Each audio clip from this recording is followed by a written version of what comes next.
L'azienda del Subenno Segreto del Tesoro parte una centinaia di anni fa, tramandata da bisnonno in nonno, da nonno in padre, da padre in figlio. Prima era una grossa azienda soprattutto basata sull'allevamento di bestiame, tra capre e pecore e anche maiali. Poi piano piano si è cominciato comunque a trasformare il prodotto. Mio nonno aveva il mini caseificio e vendeva anche il formaggio.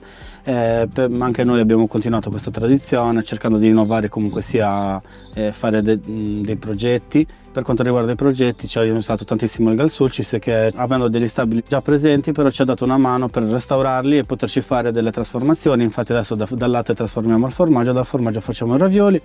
I ravioli li serviamo quasi interamente ai clienti che vengono a mangiare nell'agriturismo, ma in un futuro prossimo, infatti anche con il punto vendita, che sempre grazie all'aiuto del GAL, che è stato realizzato circa un annetto fa, diciamo, con il bando, abbiamo il laboratorio di pasta fresca dove facciamo prodotti quindi dal formaggio al raviolo da condire con il sugo, diciamo, del primo, dalla ricotta al raviolo fritto che è fatto con lo strutto che comunque prendiamo dai nostri maiali.